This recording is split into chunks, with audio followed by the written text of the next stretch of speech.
It's now time to bring it all back. That's right. It's season 2 of Behind the Comic Book Podcast with Mr. 845 Social. Brought to you by Icon Comic Con.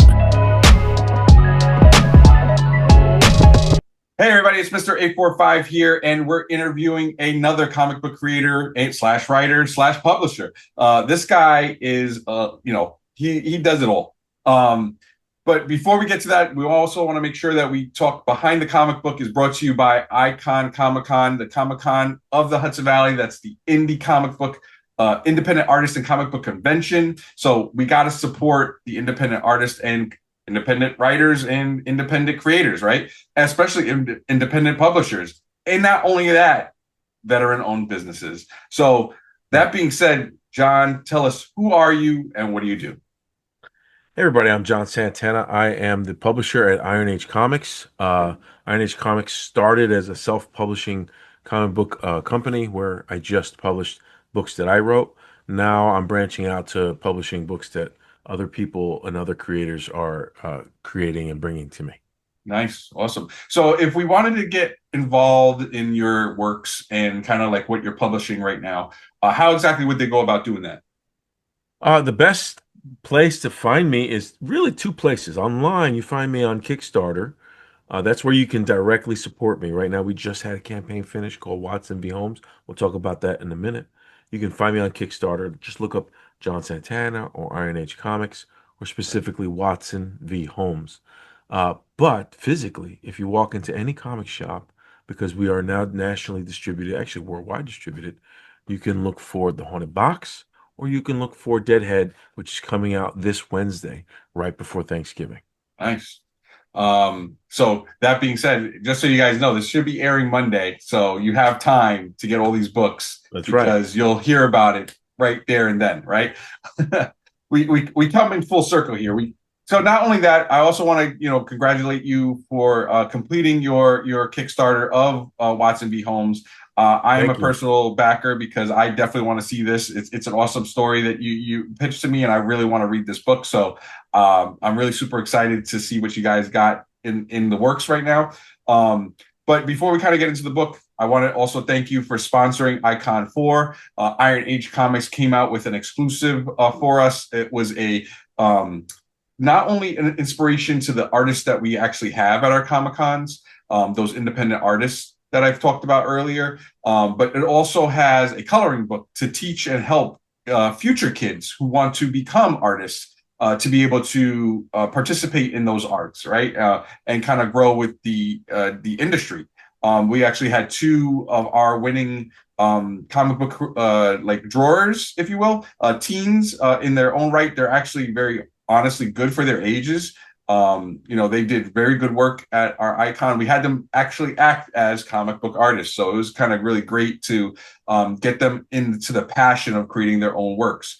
But that being said, John, this is all about you. And again, veteran-owned business. So you definitely have to support our veterans. Without supporting our veterans, I mean, they've supported us, especially with our freedoms. So we got to definitely support them to keep them with us and keep them basically taking care of us. I mean, this is giving us stories that we're going to be able to love for years on end. So John, before we kind of get into your books, let's kind of go back and let's start from the beginning, right?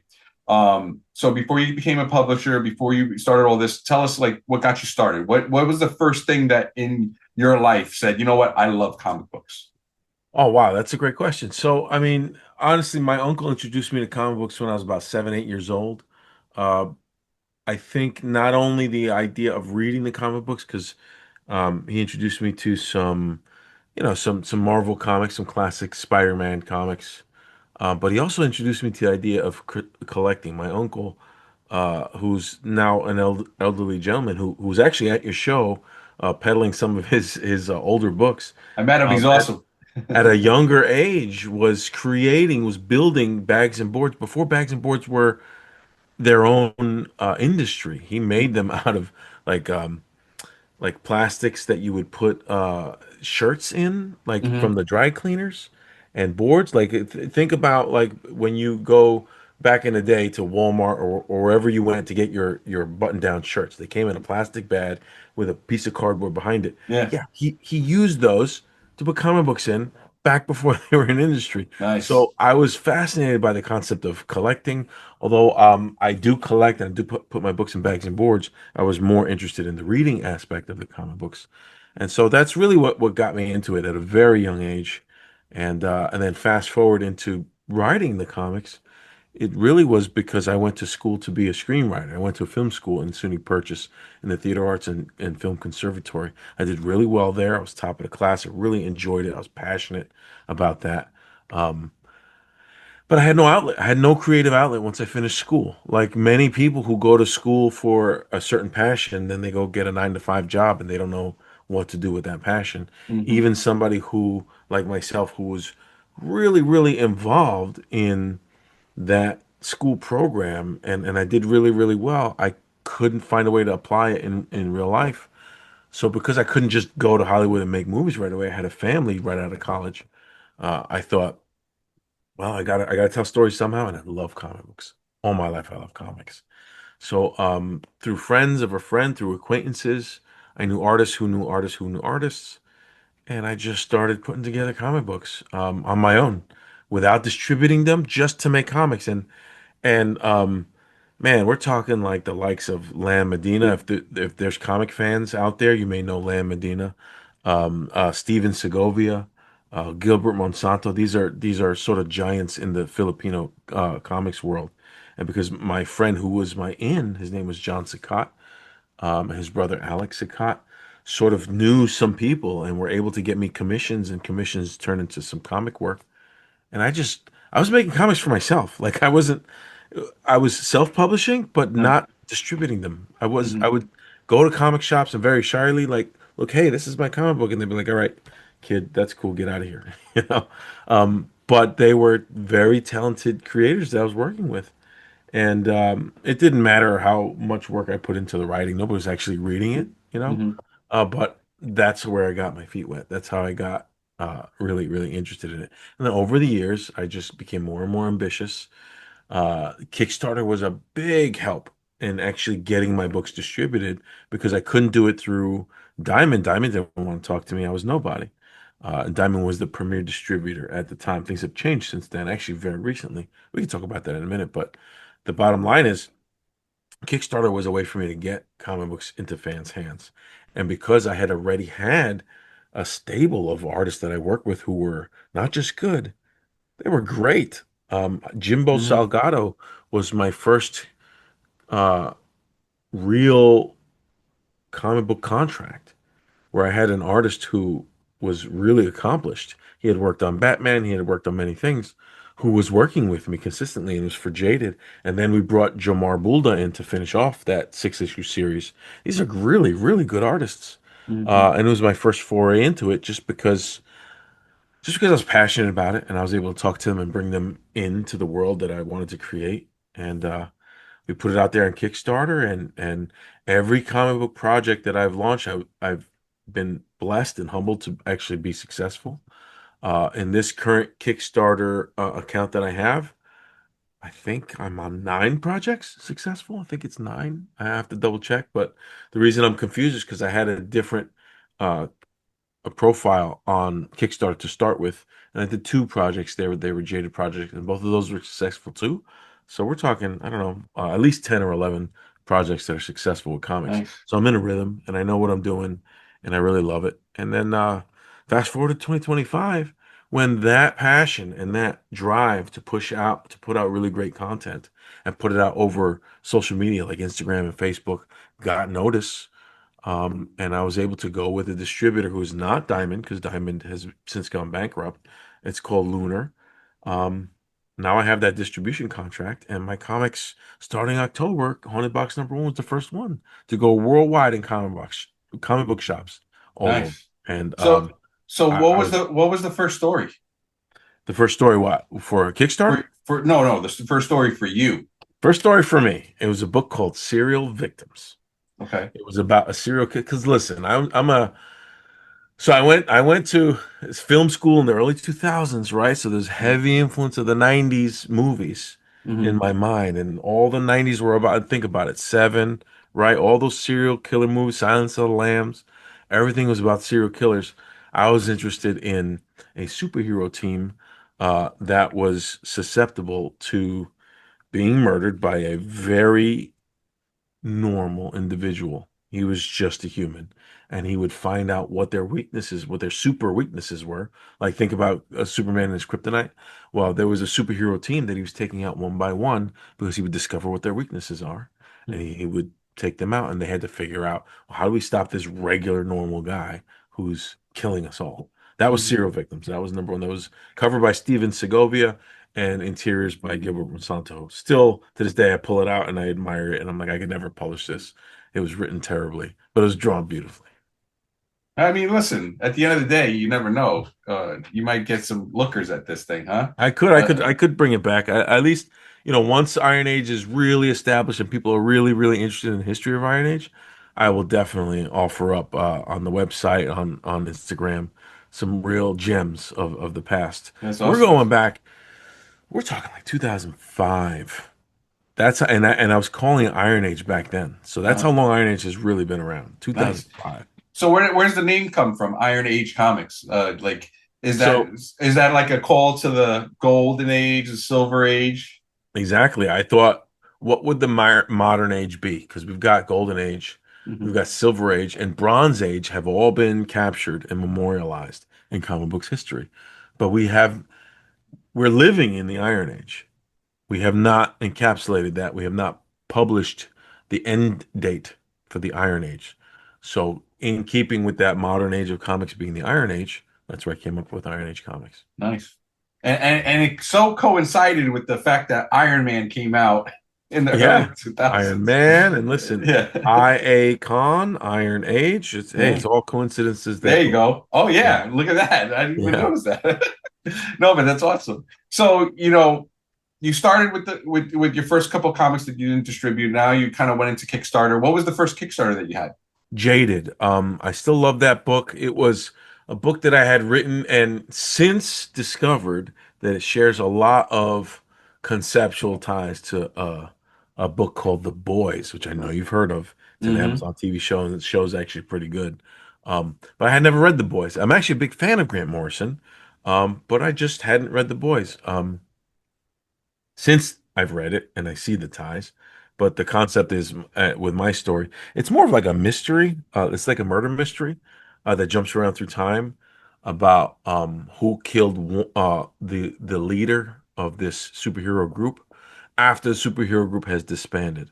So it goes back and forth in time from when the superheroes were younger, they were a team and they're sort of happy-go-lucky, and then each one of them goes through some really terrible change in their life that sort of breaks the team apart. Really, the inciting incident for that is the death of their leader. And they sort of go down these dark paths, and their costumes change and their attitudes change. And we jump back and forth between art styles and between times when these characters sort of just get really belligerent and nasty. And, they're superheroes who have the spotlight, and by day and in the spotlight, they have one persona, and then behind sort of the scenes, they're kind of nasty people, which is very similar to The Boys. But I would say The Boys is a lot funnier than my book. My book doesn't have it has some comedy, but it's not as much as The Boys. And I can easily say So it's a solid rated R. solid rated R. There's definitely exploding bodies. But unlike The Boys, no exploding. I don't, what, are you rated R show? Listen, it's fine. Okay. I'll say exploding genitalia, like Yeah, there you go. That like works. like the boys. It's not that bad. It's not like that. So, so you had Jaded. Then after Jaded, you kind of switched accounts, and then what was the first new published book on in the So new we did account? the first one we did was the Jaded Collected graphic novel, where it had all Hmm. 6 issues in one. And then we went into the Haunted Box. The Haunted Box was really what kick-started, no pun intended, this new version of Iron Age, right? Where I could publish others, not just myself. Yeah. The Haunted Box was a horror anthology series, and I involved some of my friends who were writers to write some of the other stories. who helped me come up with the Haunted Box in sort of a different vein. I don't want to go too far down this rabbit hole, but Haunted Box was something else before it was a comic book. And so we wanted to take those stories and continue them. And so I said to my friends AC Medina and Mina Elwell, hey, you write some stories for the Haunted Box horror anthology, and I'll write some stories for the Haunted Box horror anthology. And we'll put it together. We'll get some artists. And I loved it. I loved collaborating with others and bringing something together. And the Haunted Box was unique in that it was a horror anthology series. It was a throwback to the old 70s and 80s magazine format, black and white comics. And it had a old like consequences to your action type of horror theme, Okay. right? Like some of the old eerie, creepy comics, Vampirella comics, and then the old TV series Twilight Zone. There was like a message behind, there's consequences to what you do. So with that old horror theme, we really had a lot of fun with the Haunted Box, and it really came out phenomenal. The book was beautiful, and on top of that, we created this box for the Haunted Box. I thought the lore of the story of the Haunted Box was there's a mysterious box, and the box has exactly what you need to solve your greatest problem.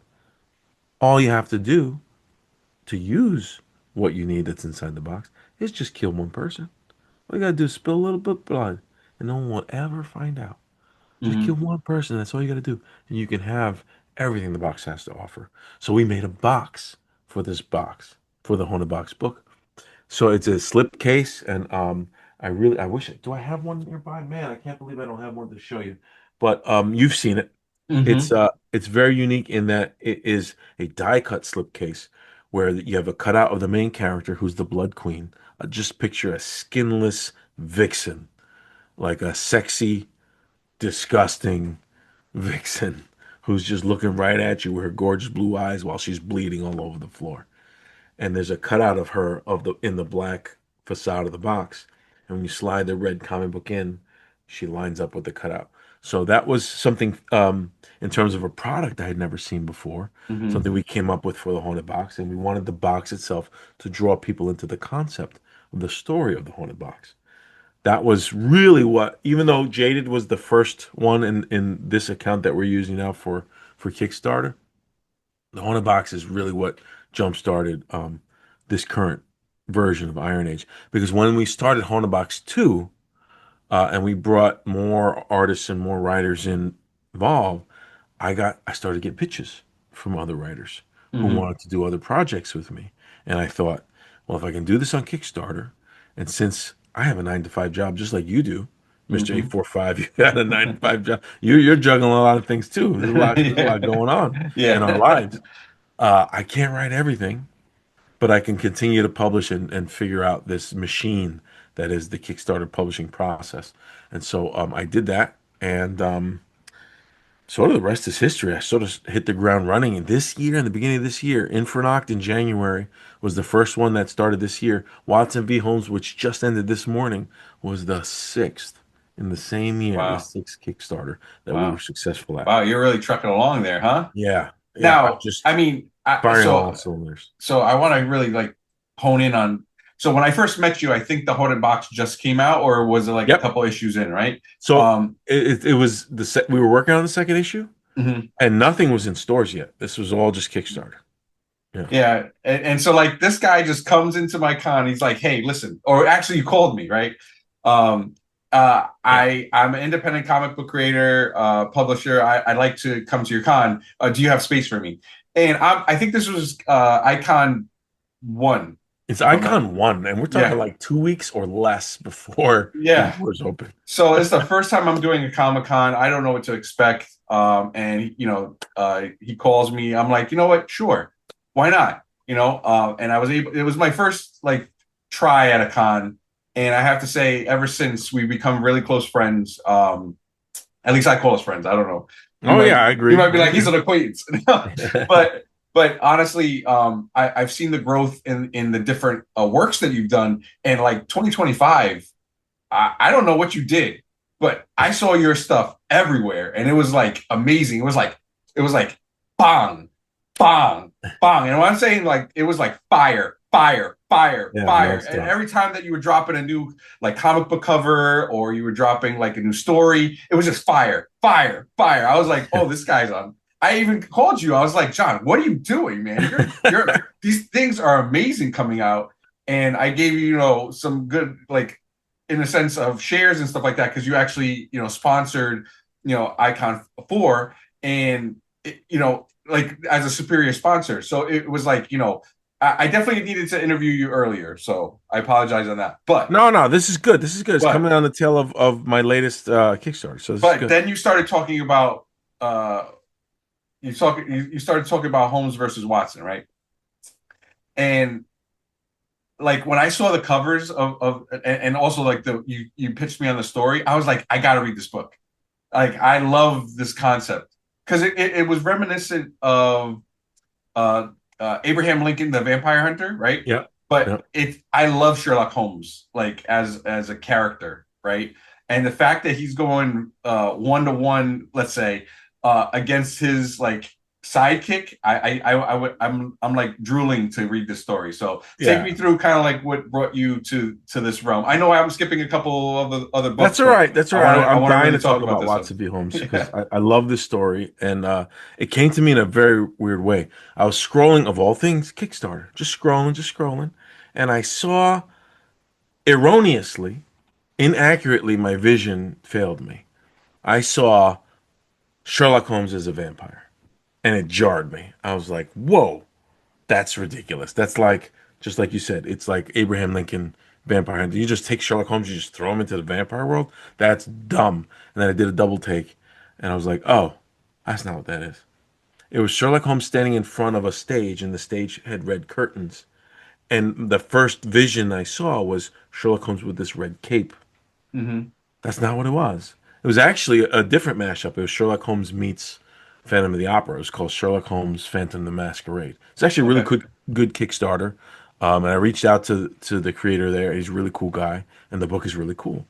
But it's not what I thought it was. But that triggered some ideas in my head because my first idea was that's stupid. That's just stupid. Hmm. And then it stayed in my head. Sherlock Holmes is a vampire. Why does that? Why does that work? Why does that work so well? Why does that work? Why does Sherlock Holmes? And I was like, oh, he's an asshole. Sherlock Holmes is an asshole. He's a complete arrogant prick. That's who Sherlock Holmes is. Yeah. If you read Sherlock Holmes, he is hoity-toity. He is holier than thou. He is smart. He's righteous, smarter than everybody else. Puts everybody else down. But he really does have a supreme intellect, right? He really does. He also, if you read the original books, was an ardent cocaine addict. And he did coke. He justified doing cocaine because he was so bored with the mundane life around him that no other humans could entertain his mind when he wasn't on a case. Then he needed something to fire him off. He needed something to entertain his mind. So he just did coke. That's crazy. And that was in the mid 1800s when Hmm. Arthur Conan Doyle wrote these stories before they knew the real effects, let's say, of being a coke addict. And so he sort of weaned Sherlock and the readers off of the whole coke addiction thing. But the first several stories, he would just snort. I mean, he was just doing cocaine. He was injecting himself. It was crazy. Um, but because of that, because he would resort to using cocaine because of his arrogance, to be able to set his mind on fire and to really be the best detective that ever is on earth and thinking himself above all other humans in his intellect. That Sherlock Holmes. If he had the opportunity in that world to meet a vampire, which didn't exist in Arthur Conan Doyle's stories, but if he had the opportunity to meet a vampire, he would think, just like with cocaine, that those side effects don't apply to me.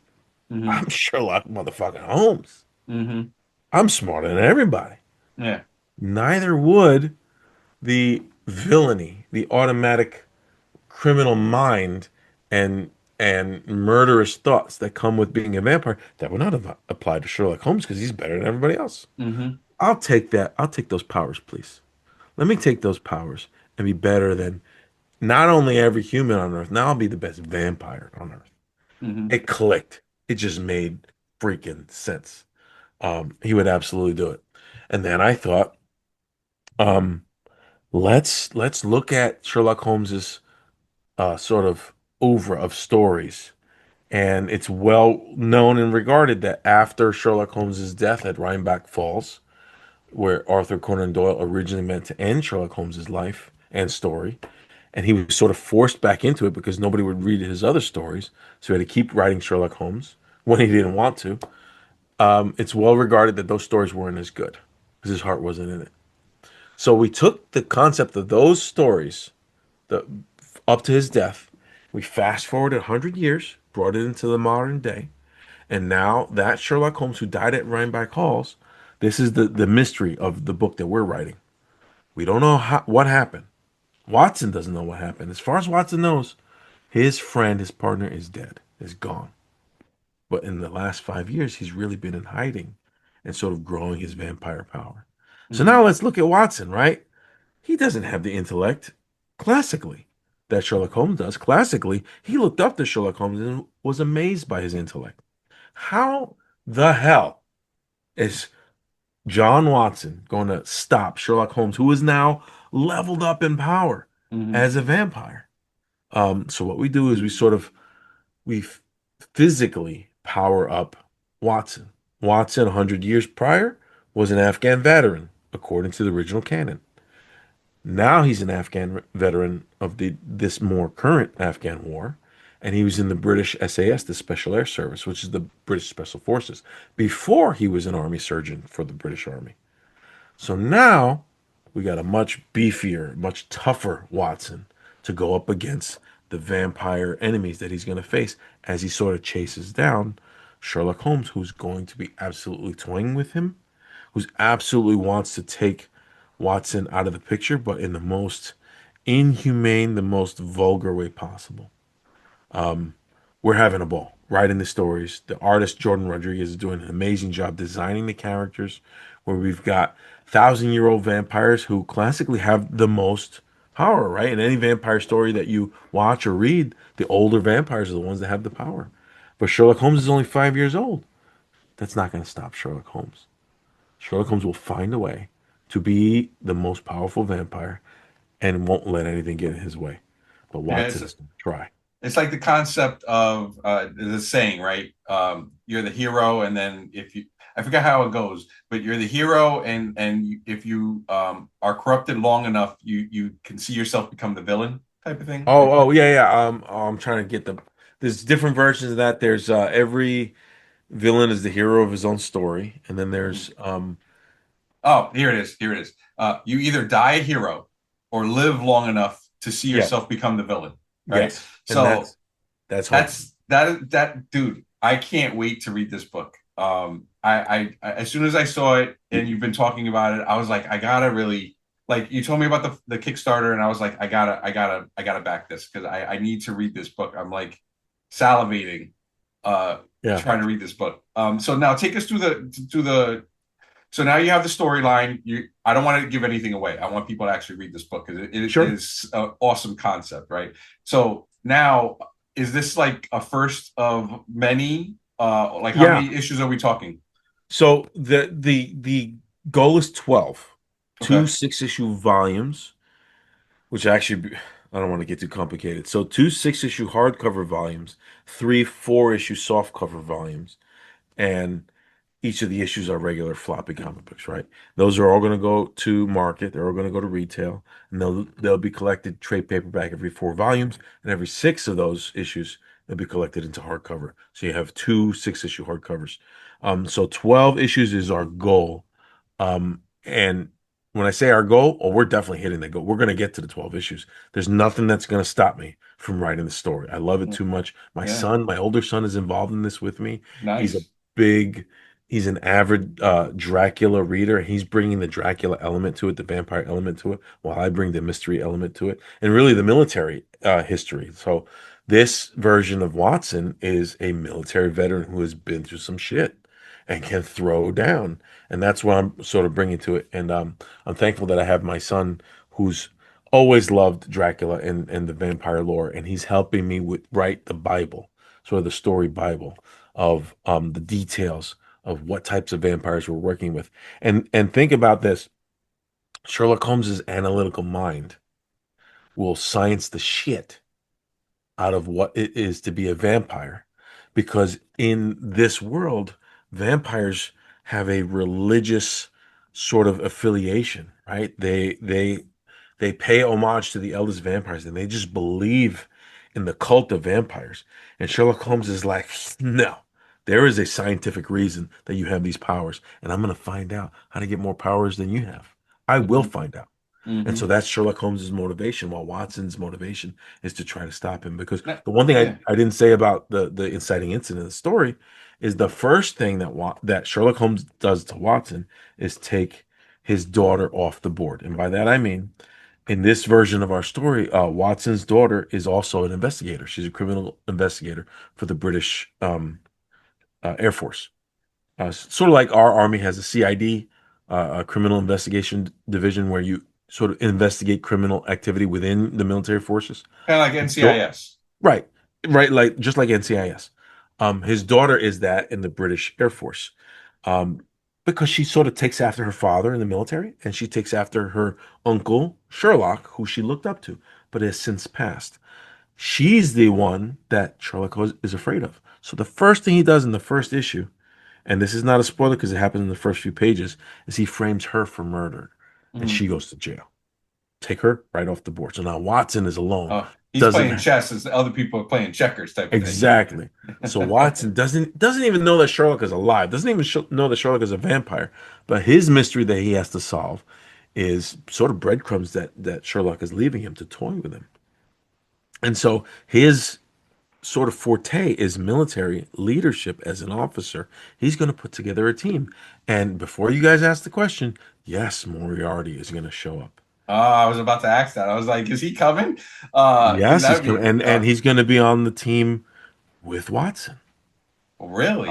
yes, because Oh, Moriarty hates Sherlock, will do yeah, yeah, anything to stop Sherlock, even sort of join quote unquote the good guys. yeah, yeah. Um, So the enemy of my enemy is my friend. exactly. Awesome. So Mycroft Holmes, yeah, Sherlock's brother, is going to be involved, and yeah. it's going to be an all-out battle. So I mean, this is an awesome concept, right? And I have to say, like, it's definitely like people love to be able to go back and take these stories that they learned as kids, that they read about, that they watch movies about, and stuff like that, and be able to do twists in them and stuff like that. To be able to do stuff like that is like amazing. So, what I want to know is, based on a lot of the things that you've done, where's your end game eventually going to occur with this series? Do you think that you could eventually get it on screen? Right? Is that something that you want as a goal? Oh yeah, that and Haunted by these are the two. Well, Deadhead, I would like an animated series. We haven't talked about Deadhead yet, but Watson v Holmes, I would love to see a streaming series. I would love to see a streaming series for Haunted Box. Both are very cinematic, or I guess if we're not talking about movies, Hmm. if we're talking about the silver screen, they're very prone to being adapted for ongoing series on TV. That's awesome. I think it would be great. I think it'd be awesome. And I So and I so have so now, who did you get as artists onto this project? so for so you're gonna like this. For Watson v Holmes, I met a young artist at your con at Icon 3. His name is Jordan Rodriguez. Yeah. He was not he didn't have a booth. He was just there as a guest. And he showed me his portfolio. He talked to Damian Torres, who's a haunted box artist and a great artist in his own right, and an instructor at an art school. And Damian's like, you gotta look at this guy's stuff. So I looked at it, and I'm like, oh, this kid is good. He's up and coming. Let's grab him while he's up and coming, and let's see. And his forte is design. He's really good at designing characters. So brought him in on this. Brought him in as a co-creator. So he gets co-creator not only credit, but he gets co-creator funding. If this thing does well, and that's who's on. the interiors of the book. On the cover, I've got Tristan Elwell, who did a beautiful cover. If you've seen the cover that has Sherlock having the young woman in his arms, and he's got the The bow of the violins. violin, and he's Yeah. playing her neck like it's a violin, but slicing it open. Hmm. Tristan is a renowned fantasy book cover artist, and he happens to be my landlord. Oh, nice. Awesome. So I said Tristan, and I painted him the picture of what we just described, with one slight difference in detail that he changed. Uh, I'm I'm a very visceral thinker, and I'm probably too graphic. And the idea that I added was I wanted like a line of viscera coming out as he sort of pulled the bow away, just a line of just disgusting viscera dripping. And he Hmm. left that out. He made it more classic looking. He made it more classy. And it's Yeah. gorgeous. It's just an absolutely gorgeous cover. And I'm glad he made that decision. It looks better. Yeah. I mean, because you got to remember, the last time we've had a really good vampire series was before Twilight, right? Yeah. I don't think we've had anything like we've had the one-offs, right? But we haven't had like a good vampire story, and because Twilight kind of ruined it for everybody on the vampire thing, Yeah. sprinkles and sparkles and stuff like that. Yeah. Yeah. That's not a vampire. So this kind of like reminds me of the Lost Boys, right? In that sense, that type of like vampire era that you could kind of like. That's why I want to read it so bad because I miss those good vampire stories where they kind of go through that stuff. And I want to make sure before we run out of time because I want to make sure we get into your other books. But I just wanted to thank you for coming up with this concept. It's great, and I can't wait to see what you have Oh, you're gonna love it, man. in I the can't rest of the wait till you get to series. read it. Yeah, trust me. I think I bought like every Yeah, every different iteration of the book. yeah, man. So I'm gonna definitely gonna be packing a couple of those and get your signatures on them, of course. But then the other ones I'm gonna definitely have like the one to read, and that's gonna be my reader. They're So still available, so if anybody's interested, you go to Kickstarter right now. We've got late pledges open for Watson v. Holmes. It's just like it sounds. Watson v. and Holmes. don't worry, I'm gonna make sure that we put the link on the video. Sweet. So when this airs, it'll be right on there, and you guys could definitely follow him and check out all his other works that he has publishing and really support a great storyline. Like for Haunted Box, it kind of gave me Hellraiser, Hmm. like but you're getting a wish, right? You're getting this box that gives you everything. Yeah. Hellraiser, that box doesn't give you everything. It gives you No, hell. it gives you pain. It It gives you gives you pain. pain. Like Yeah. so to be able to go through that concept, it's definitely I definitely love these different concepts that you're going and staying in the horror theme is really great. So I know that you have other books, so let's kind of talk about them because I want to make sure that we cover them and stuff like that, and give those support as well.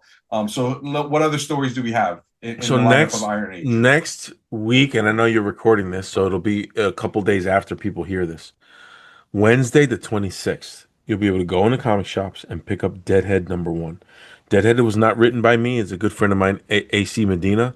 We worked together on this project. He is the creator alongside the artist Gabriel Fonseca. It is a crazy concept. It is like John Wick meets Jason Voorhees.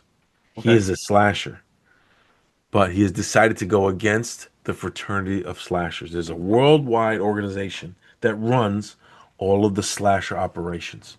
So your Freddys and the Jasons of the world and the Michael Myers of the world are actually contracted slashers to terrorize those localities, right? But Deadhead came up on his own and decided that he wants to end all the other slashers. So it's a slasher on slasher gore fest. And the art is amazing. It's a very cartoony style, but it's full of blood and gore. Talk about viscera. And it's just a balls to the wall roller coaster ride of horror goodness. I think any horror fan is going to love it. Anybody who's a fan of slashers, because it pays so much homage to old slasher film. As a matter of fact, the character who is the one who commissions the kills and commissions the slashers, his name is the Clerk. He is basically a clerk at a in an old blockbuster type of video store, and okay. all the slashes that he commissions are on horror video cassette tapes all over the store. and that's where the homage really is tied in. Like you have your Freddy character, Mr. Night Knight. You have Sister Sinister, who's sort of like a Hellraiser character. You have basically an analog for every slasher that you know from movies, and Deadhead will take them down one by one. And his ultimate sort of nemesis in issue 1 and 2 is the Jason one, and that character's name is Mauler Mason. And it's just a great design, a Yeah. lot of fun. So a lot of the design, it kind of has the Is it right here? yeah. So it has a lot of very similarities to like the '70s Batman in the sense of the wording kind of like blowing out in a Oh couple yeah, of the popping art at you. frames. Yeah, yeah. So it's great to be able to kind of see that homage to the multiple of different iterations. Here's some of the art that you can expect in Deadhead that's coming out next week. We're very proud of this. The art is really just top notch, incredible, Oh yeah. and very it pops out at you. The action is really strong. Yeah, that's exactly what I'm looking at right now on your Yeah, page. Yeah. that's what you mean by the '60s Batman with the Yeah. onomatopoeias jumping out at you with the words with the That's what the word lettering. I was looking for. Onomatopoeia. Yeah. No, but I mean this campaign that I've seen, I was seeing it everywhere, and the art was like stellar. And I was like, dude, what are you doing? This is amazing. Like I like looking at all the different pages that you were publishing on your social. I was like, this is nuts. So like I saw also, and correct me if I'm wrong, I saw merch too associated with this book. Is Yeah, there's an that action figure there's that an goes with action it. figure for this book already? Yeah, and I'm going to show you a prototype, and I'm warning you right now because I'm looking at the prototype. The prototype was stuck together with wax, so because of the humidity, the arm fell off. So, but I'm going to show it to you anyway. I'm going to show it.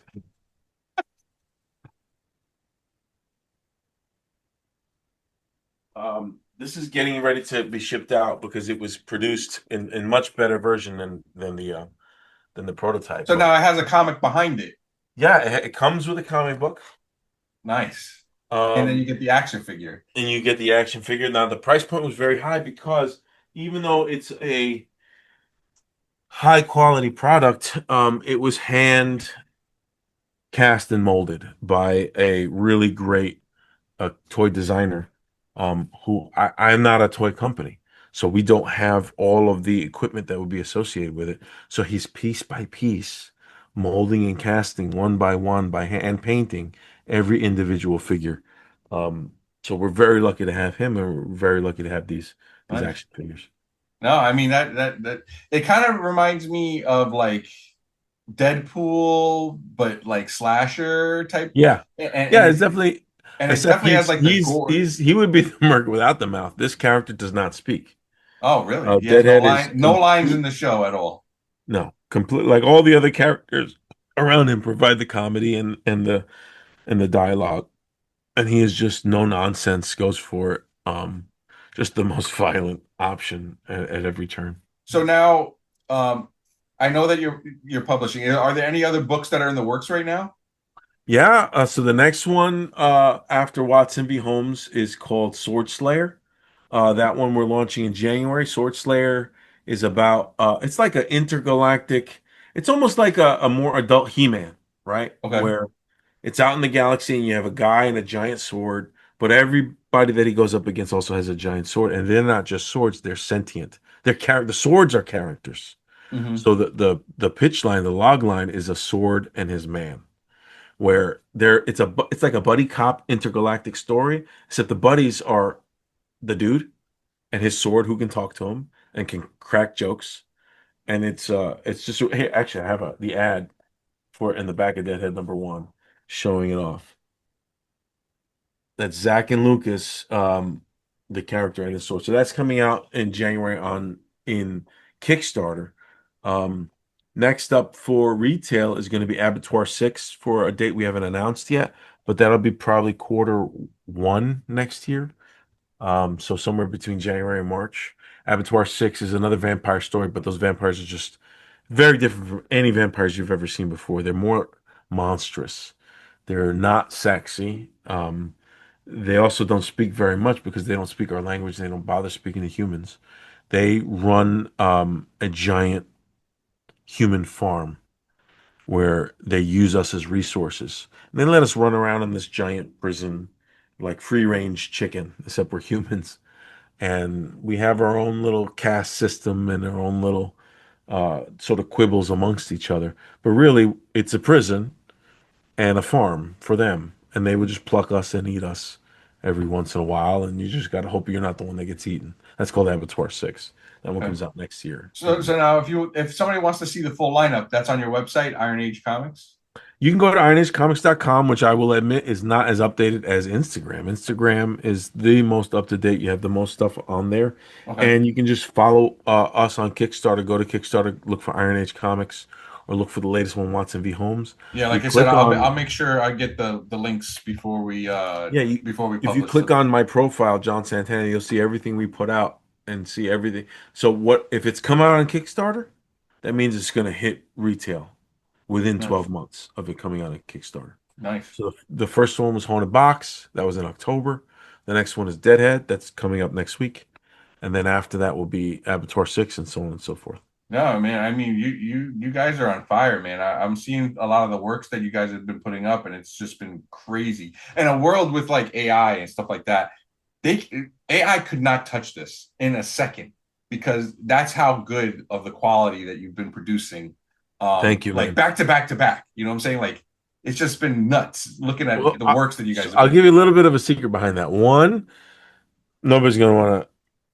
Nope. Nobody's gonna be happy with me saying this, but I'm gonna say it anyway. Um, some people need to get a divorce, and I was that guy. Like I was just with somebody that was holding me back, who didn't want me to succeed, and that's not everybody's story. And I am not advocating for divorce. But for me, yeah, I needed that. As soon as me and my ex split up in January, you saw it. You saw it in real time. My production just exploded. So that's number one. But really, the other thing that clicked was the military background that I have as a leader. Because I've been in for a very long time, 26 years total. And in the Thank later you. part of my career, I Just I appreciate want to say thank you. I appreciate you. The later part of my career, I've been an officer, I've been a staff guy. I haven't done any of the fun, sexy stuff in a long time. But one of the things I do is coordinate large missions, large operations. And I don't know why it took me this long to say, wait a second, I have Army products, I have Army processes.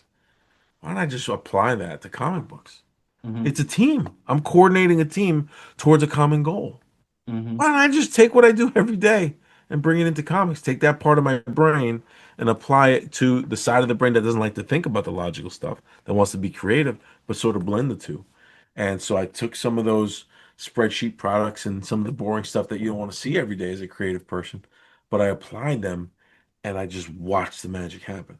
And really it's about coordinating who's doing what when, what deadlines are due what, and then expressing to those people where they fit in the larger scope.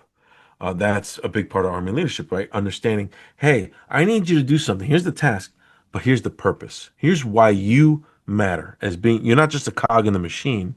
The machine will break if not for you. And this is where you come in. And that is what I brought to the teams so that everybody understands where they fit. And then I just watched the whole machine start to really, really run the That's way it awesome, should man. be. That's awesome. Yeah, no, I mean, I have to say, like, John, seriously, we've been talking for some time now. This year has been like your fire year. I've been seeing a lot of the works. I can't wait to read my books. I'm like super excited. So just let me know when they're available. Yeah, I can't wait to get into. Yeah. And then, a couple of things I want to make sure that we complete before we finish our interview, right? So, one, if somebody wants to work with you as an artist, as a creator, as a writer, or what have you, right, to create how exactly would they go about the process of doing that? The best bet, don't hit me up on social DMs. Like it goes into spam folders. I'm not saying I don't read them, but often I will miss them by weeks and months. I won't even see them. So the best way to reach me is admin@ironagecomics.com. Just email admin@ironagecomics.com. Send me your portfolio, whether it's a writing portfolio, whether it's an art portfolio, and I'll get back to you. Even if it's a negative answer, I'll give you positive feedback and I'll explain to you what you can do to come back with some better stuff. But often I find that I'm attracting really good talent, and even if I want to work with a talent, I may not be able to work with them right away because the schedule's really packed. But I can work with them in the future, and so that's where I really like to connect with people. Awesome. And then I always like to ask a lot of the creators, and particularly for you as the writer, if you had to give the next you, right, somebody that is going to Mhm. eventually become either a writer themselves or a comic book publisher, what type of advice would you give them that you didn't learn that you would now want to bestow onto them? I think um, I didn't say I take was going to risks. ask you easy Take questions, so take risks. Take risks. Put your own money on. This is the opposite of what other people tell you. I'm just telling you. Take risks. Put your own money on the line. Um, because you need to care about what you're working on. And just because you take a risk and you put your own money on the line and you put your neck out there, it does not mean that project is going to be successful. But you are learning the things you need to be successful. So don't let a failed project get in your way, and don't let lost money get in your way or lost time and effort. It's all part of the learning process. And if you can stick with it, and you can come back and endure the pain year after year or project after project, which is more realistic, then you'll be worth your weight in gold. And then you can make it. If you nice. can endure one failed project, two failed projects, three failed projects, but learn those lessons and come back and not say, I should have been a I should have been a star by now. You can't dictate that. You can't. You have to have, excuse my French, you have to have the give a shit factor. Level up your give a shit factor and watch what happens for you. Nice. That's great advice. No, it's good.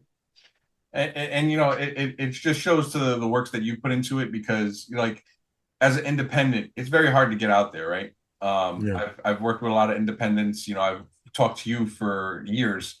Um, it's very hard. One, just to come up with a story, right? Two, to actually have somebody interested in your story and willing to work with you on it, and then three, to actually get finished and then put it out there for people to enjoy. So I applaud you on all those fronts because you're Thanks, man. doing pretty much everything with your team, of course. And do you have anything coming up in the pipeline in the sense of cons where people could see you, or is it kind of more the Kickstarter is going to be the main place? Like, do you have signings coming up or anything like that? Yeah, so oh man, I should have been prepared. I don't have I'll send you the link. Yeah, no There's a problem. location in Jersey that AC Medina is going to be signing Deadhead the weekend of release. And then I don't have any signings for the rest of the year. I do owe the con schedule to my team. I know I'm going to be in New York next year. If Okay. you're having a con next year, I'll be at your con. I'll be at I'm gonna Terrificon I'm gonna next I'm gonna year. I'm gonna try to get you dates as soon as I get a Not location to put that any will fit pressure on you. us. Yeah. I'll be at Terrificon next year. I'll be at Rhode Island. I'll be at Boston next year. I'll be at Baltimore next year. And Nice. then Awesome. I'll also try to do some small cons next year. That's awesome. Yeah, no, I so we'll definitely publish your schedule. We'll get everything up on the video here. Guys, you got to support independent artists and independent comic book creators and writers because these stories are not stories that you're going to get on the mainstream stuff, right? So, John, I want to make sure that we give you your last pitch.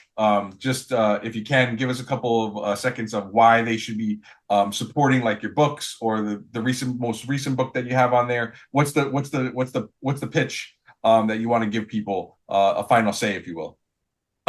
Just, if you're a fan of independent media, if you're a fan of independent comics, like I'm on the ground floor. Just think of me as a human, right? I'm not a big company. I'm not the type of person who's making all this money yet. I haven't seen a dollar. I'm gonna be honest. I haven't seen a dollar yet. Um, my first book hit shelves in October on October 15th, and what I did was I took the train to New York City and I went to all the shops that I grew up going to as a kid to take a picture of me with the comic book that I put on that shelf. That was such a good feeling. So my pitch is, if there's anything in you that has the drive yourself or values somebody who is like working class, willing to work their ass off to achieve something maybe not great. I don't know if what I'm doing is great, but what I'm doing was hard and I made it happen. And the next thing coming out is Deadhead. If you can support by just walking into your comic shop and asking for Deadhead, even if they don't have it, by you asking for it and having them order it, that will help me get to a point where I can continue this dream. And if That's you awesome. care about independent artists at all, or if you want to be one yourself, I implore you to give that a shot. All right, awesome. Yeah. No, this has been great. John, thank you so much. Again, John Santana, Iron Age Comics. This guy's amazing. He's an awesome person. So you definitely want to, if you see him at a con, definitely say hi. Give him a shout out. Take a picture. Tag me if you don't mind, because I love seeing those pictures. But yeah, support your independent artists, especially veteran-owned independent artists and comic book creators and writers. They kind of bring these stories that, for all intents and purposes, nobody would ever hear if you stayed with just Marvel, DC, and Image and stuff like that. So Right. being able to work with these independents brings stories to your doorstep that you would never really touch in these other mainstreams. And people kind of just recycle and reuse, a lot of these characters. So, John, thank you so much. Icon Comic Con, guys. We're going to be bringing up the new dates soon. Just give us some time. We're picking locations and stuff like that. So we're trying to coordinate. We're trying not to stomp on other Comic Cons because we like to collaborate. So definitely check us out. It's the Independent Artist Comic Book Convention, iconcomiccon.com. We'll give you more up-to-date stuff, and you can follow us on Instagram and Facebook as well. John, thank you very much. Make sure that you guys follow them on the links. And that being said, everybody, we'll catch you behind the comic book. Take care, Ramon.